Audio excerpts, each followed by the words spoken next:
This podcast is brought to you by Progressive. Are you driving your car or doing laundry right now? Podcasts go best when they're bundled with another activity, like Progressive home and auto policies. They're best when bundled too. Having these two policies together makes insurance easier and could help you save. Customers who save by switching their home and car insurance to Progressive save nearly $800 on average. Quote a home and car bundle today at Progressive.com. Progressive Casualty Insurance Company and Affiliates. National average 12-month savings of $793 by new customers surveyed who saved with Progressive between June 2021 and May 2022. Potential savings will vary. This episode is brought to you by Choiceology, an original podcast from Charles Schwab. Hosted by Katie Milkman, an award-winning behavioral scientist and author of the best-selling book How to Change, Choiceology is a show about the psychology and economics behind our decisions. Hear true stories from Nobel laureates, authors, athletes, and more about why we do the things we do. Listen to Choiceology at schwab.com/podcast or wherever you listen. I have a friend of mine who lived in Markleyville. It's here in the Sierras. And basically the fireman knocked on his door and said, "You've got 10 minutes to get out." And he got out with his guitar and, I don't know, the clothes on his back. And that night, he's watching television. He sees his house burn up on television. Welcome to How To. I'm Slate senior producer Cheyna Roth, filling in for Carvel Wallace. About 2 years ago, a wildfire broke out in the western foothills of the Sierra Nevada. It quickly turned into a massive burn, blazing through the community of Grizzly Flats and heading for South Lake Tahoe, home of this week's listener, Joyce. At night, like the sky was red. It's like hell on earth. I mean, I don't know another way to put it. There, we have fire burning on both sides of Highway 50. Look, you're seeing those flames come up behind those cars. We are in a position right now where we're gonna have to think about getting out of here in just a few minutes. So I'm glad you guys came out to us, but I wanted you to see this. Fire has entered the Lake Tahoe Basin. It has crossed to the downhill side of Highway 50, and you're seeing the smoke really flying over our heads in this position. It burned thousands of acres and totally burning out of control. We were experiencing wildfire smoke for not days, but weeks on end. I know of people who were like seeing flames down their streets and things like that. And as it got closer, stuff's falling from the sky. I just couldn't stand it. And watching the evacuation map, where is the fire now? Constantly looking at that, wondering, should we get out? And they had not issued the mandatory evacuation. Well, we didn't wait. We just said nope. And I think actually that was a good thing because we were able to go through each room and say, what is it that we can't replace? I took my musical equipment and got a fireproof bag and put all of those important papers in that bag and just took it with us. So we had all of that. You've been saying we. Who was with you? Oh, my husband. You evacuated? Okay. And my parrot. So you can imagine what it's like driving out of here with a parrot in the car screaming. Oh my gosh. You mentioned that the sky itself, when you left, was like hell on earth. Yeah. What did it feel like when you saw clear sky? So where we went first didn't have clear sky. They were inundated with smoke. But where we went next, when we went over the summit, and we're at like 7,000 foot elevation higher, maybe 8,000. We were on the other side of Donner Summit, which is a very high mountain peak here. The sky was like bright blue, like high elevation blue sky. And I don't know about my husband, but he was like, I just need something to drink. He didn't care. He just wanted to sit and just be quiet for a bit.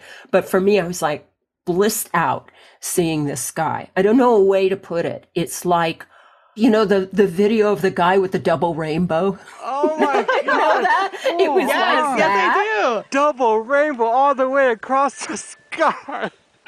It was like, oh my God. Ever since then, I don't think a day goes by where I don't look out the window and go, oh, good, the sky's blue, everything's fine. It's like my way of knowing, yeah, it's all good, everything's okay.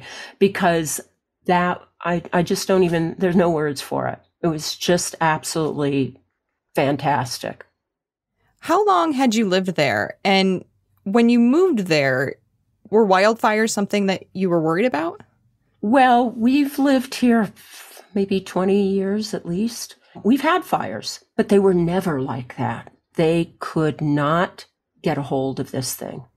What has your experience been like these last couple summers? And then, as far as I know, you also don't get to relax in the wintertime either. No. Well, this summer we've been blessed, but the last couple of years, the Tahoe Basin is like this bathtub that just seems, if there's any Sierra fires burning, if it's blowing in this direction, smoke goes in here and it just kind of sits there for a while. We had a few days, not many, but it was just like, I can't go through that again. It's like I see the smoke and the first thought is, do I need to evacuate? And I'm start thinking, do I have to go through each room and decide what I need to take again? So there's that. And then in winter, it's been like this last year was really, this last winter was very challenging with so much snow. And it's not uncommon for the power to go out, and not for just a few hours, but it can go out for like several days. It makes you weary. I don't know another way to put it. It's just, I'm so tired of it.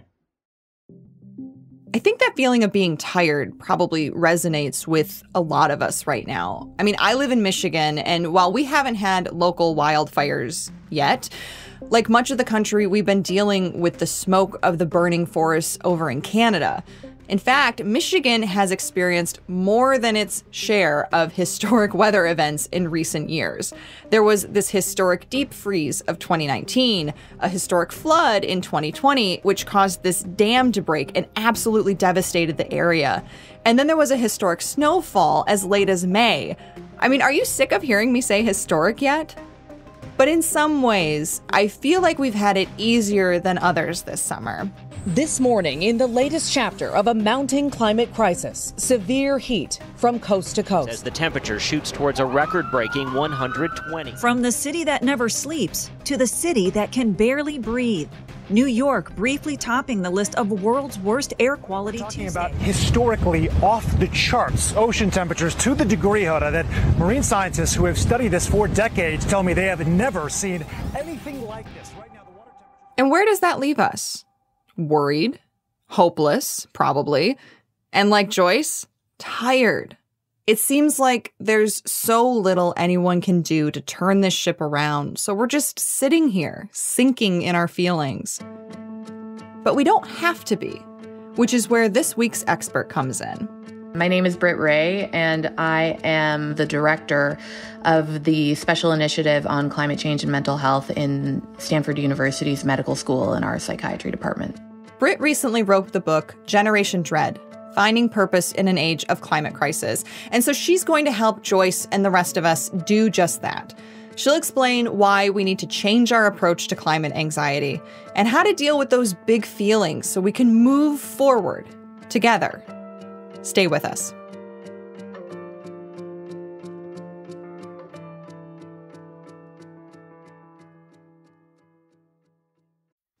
This episode is brought to you by Choiceology, an original podcast from Charles Schwab. Choiceology is a show all about the psychology and economics behind our decisions. Each episode shares the latest research in behavioral science and dives into questions like, can we learn to make smarter decisions? Or, what is the power of negative thinking? The show is hosted by Katie Milkman. She's an award-winning behavioral scientist, professor at the Wharton School, and author of the best-selling book, How to Change. In each episode, Katie talks to authors, athletes, Nobel laureates, and more about why we make irrational choices and how we can make better ones. Choiceology is out now. Listen and subscribe at schwab.com/podcast or find it wherever you listen. Creating visual content is an essential part of business, but the creative process isn't always easy. The thing I've been trying to learn is, how do I make social media posts or videos that look like I know what I'm doing, when in fact I have no idea what I am doing? And for that, there's Canva. Canva for Teams makes it easy to collaborate and design with others, which makes the whole process so much more creative and fun. Canva for Teams is a design platform that makes it easy for anyone to create stunning content in any format. And they have all these templates, like literally an endless number of templates, with premium fonts and photos and graphics and videos that you can add to your site. Collaborate with Canva for Teams. Right now, you can get a free 45-day extended trial when you go to canva.me/howto. That's canva.me/howto for a free 45-day extended trial. Canva.me/howto. Let me take you back to 2017. Long before this summer's extreme weather, Dr. Britt Wray had her first brush with climate anxiety. It's when she was thinking about having kids. Knowing what I know about the severity of the climate crisis, trends, the fact that, yeah, this is bad and this new abnormal is scary and feels terrible to confront. The problem is that it doesn't stay here. It gets worse. It gets worse and worse the longer that we do not act. And I was squaring this reality with the dramatic lack of action and the cowardice in our leadership and the corporate malfeasance of the fossil fuel industry, which has been knowingly sowing doubt about the dangers of their products and causing our culture and society to lose precious time. All of that really amounting in this scenario where I have to be honest with myself. Do I trust that this is going to get better based on what I've been seeing? And do I feel comfortable committing a new person to this situation, right, by having a child? When dealing with all of that, an explosion of anxiety and grief erupted within me and anger. I just thought, wow, maybe this is showing up in other people's nightmares in different ways. And so that led to research on the mental health impacts of the climate crisis, which became the book Generation Dread. We've mentioned climate anxiety or eco-anxiety. I know I have it. Joyce has it. I think it's Definitely. Fair to say we have this type of anxiety, and it's different from other anxieties. Right. So people hear climate anxiety and then they immediately think, oh, anxiety disorder, a new kind of anxiety disorder. What's the cure?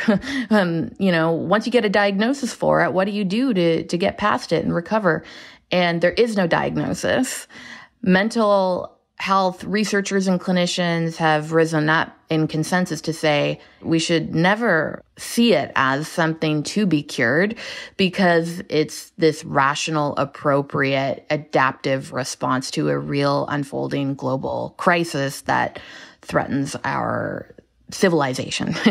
It's a compassionate response of care. It can be a badge of our humanity. You can see it that way. To feel it at all when we notice what's being lost already in the climate crisis and we understand trends implying that this is going to get worse.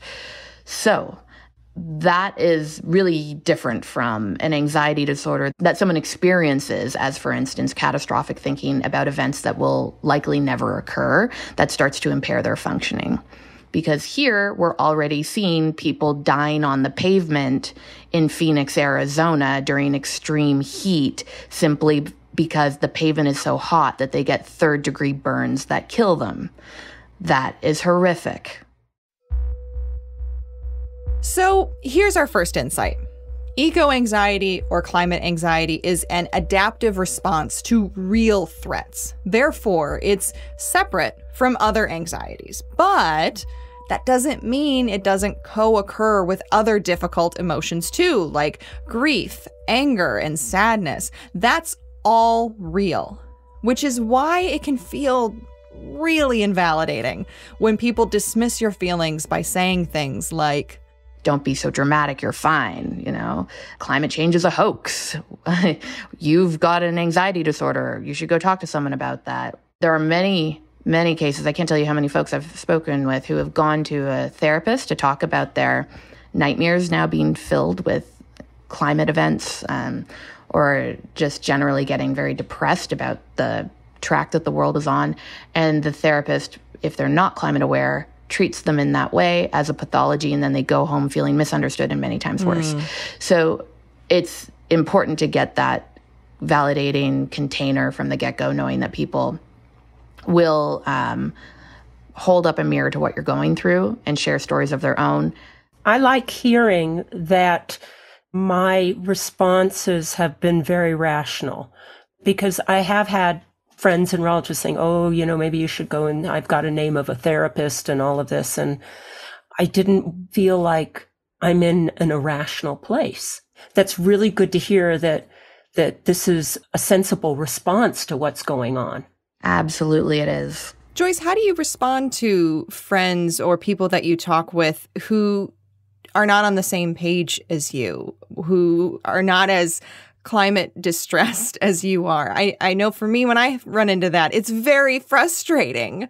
Well, it depends. I guess it depends on the environment, because at a party, let's say, it's fairly rude to say, I don't want to talk about it, blah, blah, blah. But, in a one-on-one conversation, I basically just let them know this is how I'm dealing with it. Or, yeah, it's still bothering me. And I understand that it's out of care and out of concern, but also to say, thank you, or I'll just listen to them and go, okay, and then let it go, just because it's an easier way to end the conversation. I totally understand that no one wants to be a bummer and turn others off. And it's not easy to talk about this stuff at the water cooler, at the dinner table often.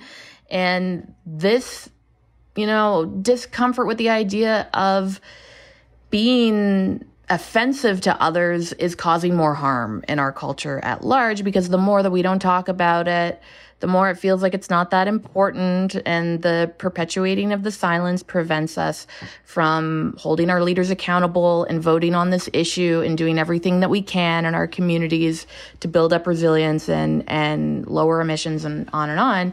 So I think it's really wonderful and important to congratulate yourself when you do talk about it, and to try each day looking at it as another opportunity to get comfortable being uncomfortable and bring it up once again, and to find strength in that and be proud of yourself. Here's our next insight. You don't have to be comfortable being uncomfortable on your own. For some people, it's worth talking to a climate-aware therapist, which, yes, that's a thing. The Climate Psychiatry and Psychology Alliances would be a good place to start. And we'll link to a bunch of resources in the show notes. But it's also good to remember that you may not be as alone in your community as you think.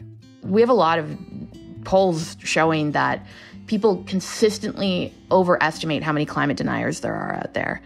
And so when, almost 7 out of 10 Americans are actively very concerned about the climate crisis, that means we're in good company, and we can reach out and talk about ways in which we can, yes, support each other with the anxiety and grief, but also organize in our communities to help get us on the right track.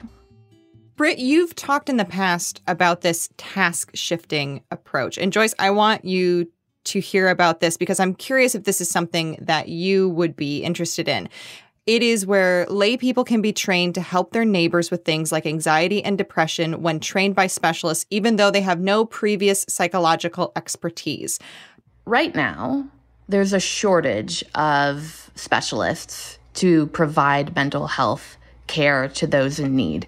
There's a really inspiring project in the South, in the U.S., around Black men's mental health that recognize that barbershops are a really great place where people can connect, and where a man is in a chair, sitting, open to exposure to ideas from the barber.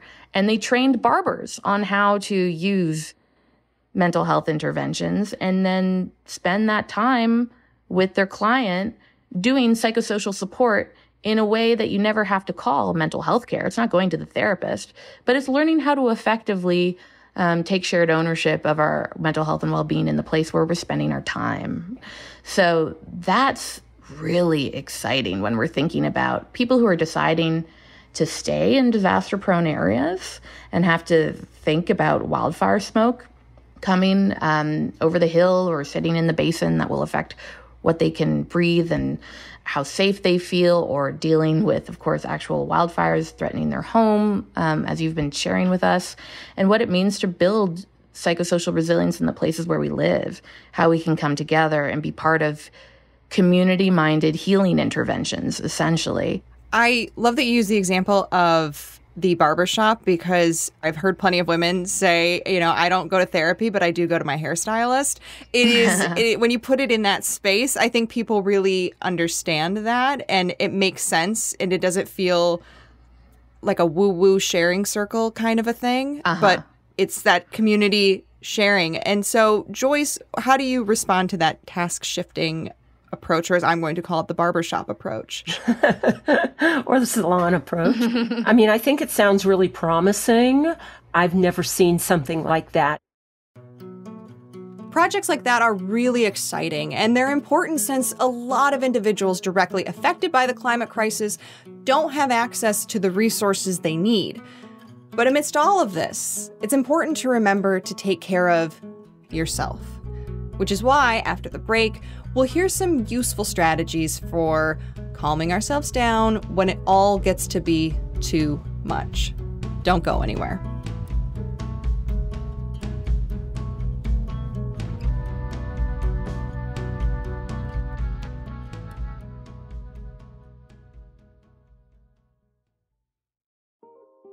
I love getting into bed and the sheets are like crisp and comfortable, and you like sink into the bed and you just think to yourself, I cannot wait to fall asleep. I feel that way almost every night, mostly because I get these sheets from Brooklinen, and I will be honest, they're kind of amazing. And I think the reason why is because they use this high quality material for all of their products.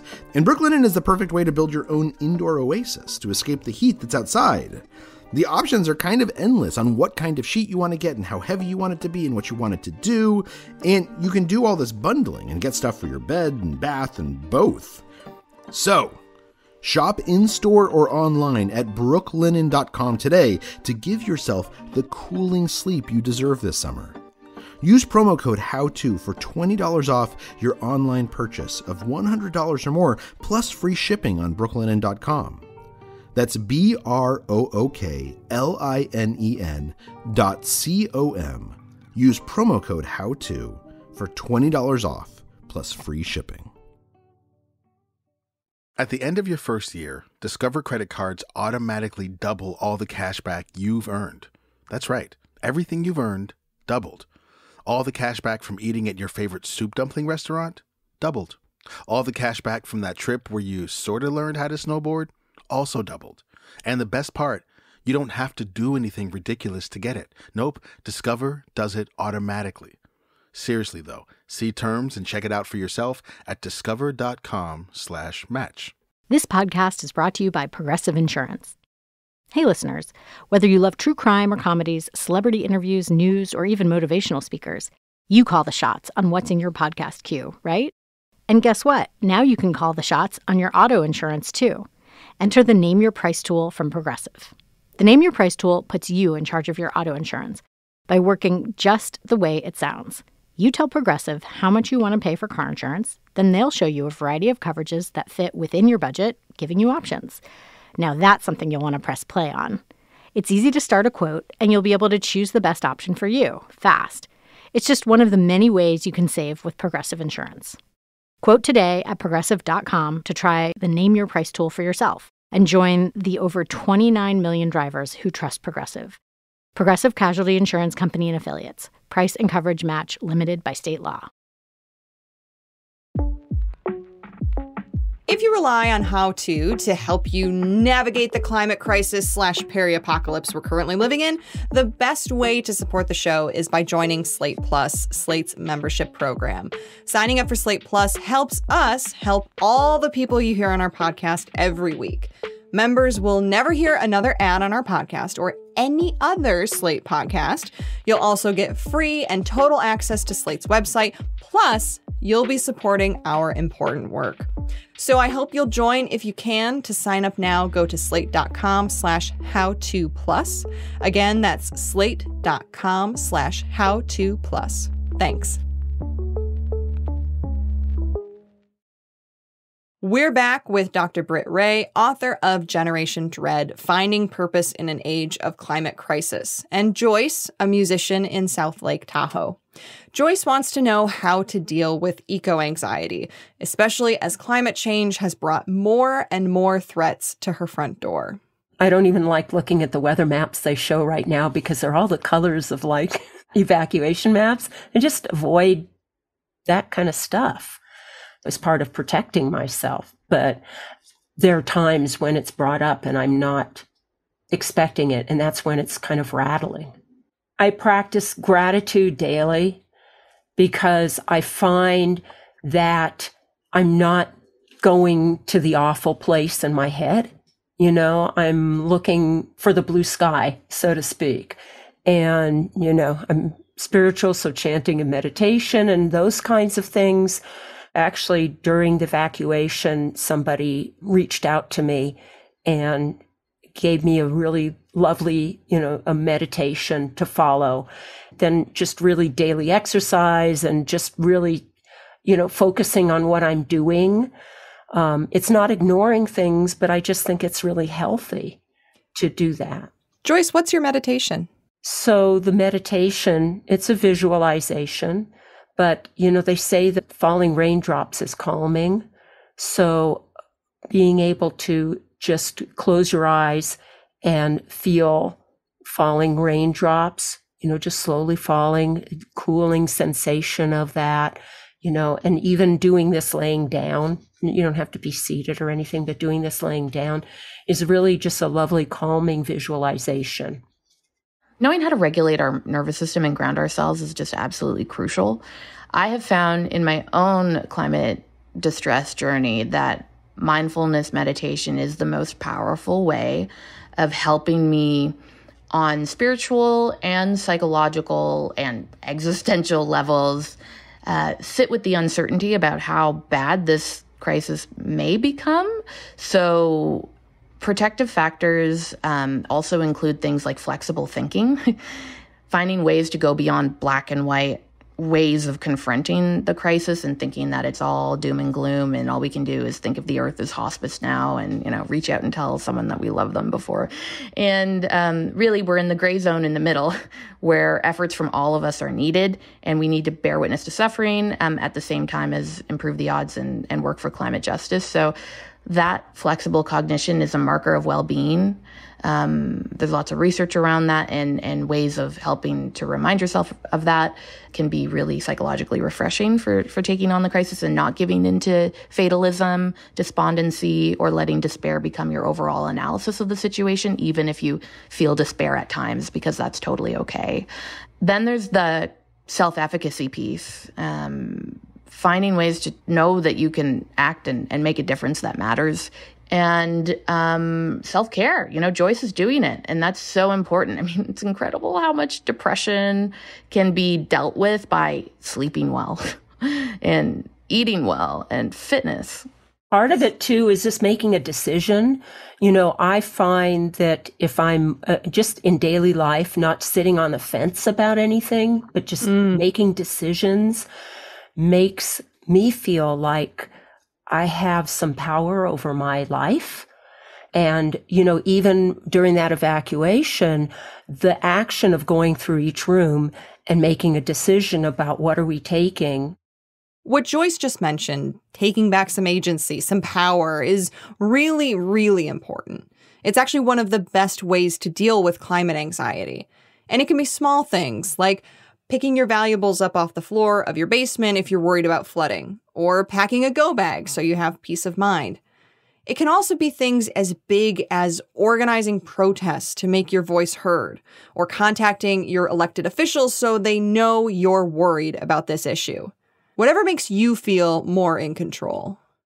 Another key piece of all of this that's important is what it means to prevent traumatization in the first place, not just respond to it or respond to very significant distress, which can turn into anxiety and depression, but to create conditions in the places where we live that will protect us, even as hurricanes, wildfires, floods roll through. And so there's also a lot of research around that from disaster psychiatry. And essentially, what it tells us is that communities who have high social capital, which is the ability of residents to come together and achieve shared goals. So they can cooperate, they can lead, they can follow. All these things are undergirded by trust and social connection, social ties. So how do we get high social connectedness? We do what humans do. We're super social creatures. We love to love. We reach out. We build relationships. That infrastructure needs to be in place well before a disaster comes in order for it to prevent traumatization and allow us to rebuild faster in the wake of disaster. At least for me, I know the few things I did to prepare made me feel empowered. And so I think that any kind of prevention on this other basis of just getting to know each other is really good. Right, Joyce. And that empowerment you felt from taking those preparatory measures yourself, imagine if there were a town hall where you and your neighbors could come together and talk about, hey, what are you doing to prepare? I'm thinking about this. Oh, that's a good idea. Yeah, I tried this. Oh, that's perfect for me. And from addressing environmental threats that you care about in the places where you live, you actually come to make new emergent decisions together and achieve shared goals together and end up getting community supports that build resilience for the entire area in which you're living and not only working in these individuated households, right? So that's what's been called the pearl in the oyster by a leading climate mental health researcher named Helen Berry for doing what the climate crisis requires of us to protect our mental health. Britt, you've talked about a lot of things today. You've given us just a wealth of information. What is maybe the most important point or points that you'd really like our listeners, if they take away nothing else, they take away this and hold this with them? That there's no such thing as coping with climate anxiety long term if it isn't paired with action. Mm-hmm. And that it's really important for us to feel our feelings, to not try and smother them and paper them under the surface or try to overcome them, that it's no sign of weakness to feel distressed by what's going on, and that we can release the negative feelings about having so-called negative feelings, because it's the self-judgment and shame that makes them much harder to deal with. And when we can liberate ourselves to know that this is an appropriate response and it's a caring response, then we can see what insights those difficult emotions have to show us about what's really going on and what the needed response ought to be and how we can play a part in that. So in this way, it's about sitting with the grief, letting it move through you, transform you, strengthen you, finding community who share this awareness and affective dimension, and then getting to work and acting. But all of it comes together, it's feeling, it's thinking, and it's acting. Joyce, has this been helpful? Oh, yes. I mean, it's helped me to think about this in a larger picture. So hopefully that it's going to help some other folks.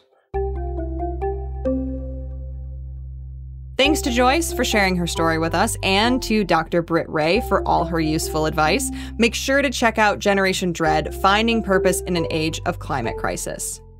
Do you have a problem that is making you anxious? Send us a note at howto@slate.com or leave us a voicemail at 646-495-4001, and we might have you on the show. If you like what you heard today, please give us a rating and a review and tell a friend. That helps us help more people. How To's executive producer is Derek John. Rosemary Belson, Kevin Bendis, and Jabari Butler produced this episode. Merritt Jacob is senior technical director. Charles Duhigg created How To, and Carvel Wallace is the host. I'm Cheyna Roth. Thanks for listening.